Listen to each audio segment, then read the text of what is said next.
I'm pretty sure that many of you have gotten the news regarding Charlie Kirk, unfortunately being assassinated.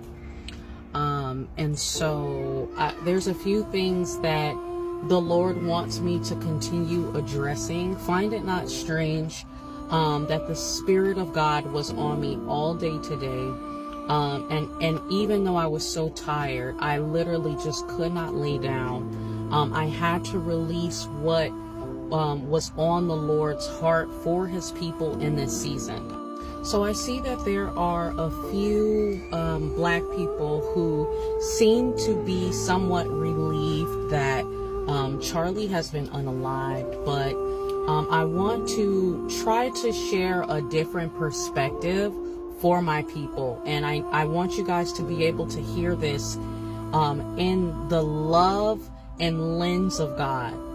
So many people are seem to be relieved because of the fact that Charlie spoke on a lot of controversial topics, especially around the black community. But here is my thing.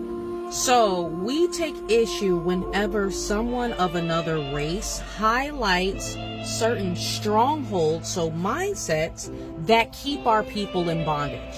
Well, why whenever another black person tries to shed light on these problematic issues that are destroying our community, we get labeled as Uncle Toms for not being supportive of the culture? Please believe me and hear me. I am not a supporter of the culture because there are a lot of very unhealthy tendencies that our culture has engaged in that has contributed to our lack of success. We have been physically free for a long time now, but mentally we are still in shackles. There is a problem when can't nobody tell you when you're the problem. So instead of taking accountability, as the Lord had me addressing earlier, we surround ourselves with yes men, and then they feed into our delusion and encourage a lot of the very behaviors that destroy our own race. This is bigger than red and blue because some of us are our own enemies for real. So if we don't want another race to talk about these things with us, how about we take the time to address it, right? Let us address the rate of single parent households in the black community. Let us stress the importance of abstaining and not creating broken homes wherever we go.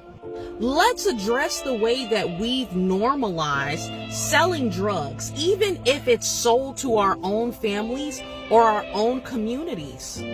How many times have we seen our people say things like, oh yeah, free such and such, even though we know that such and such was out here selling fat and doing all of the things that put our people back?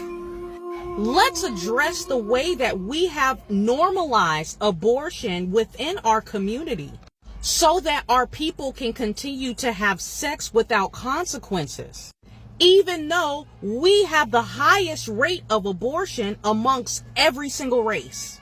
Because Lotto had a lot of y'all singing about how y'all was willing to spend that $500 to not have a man feel like you were trapping him with a baby. And a lot of y'all were singing that part along real loud and nobody batted an eye.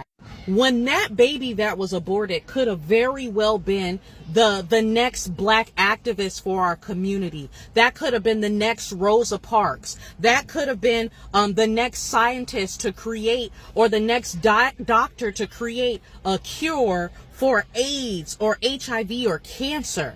How that child that we're encouraging our young women friends to abort, how that baby could very well be the next black president.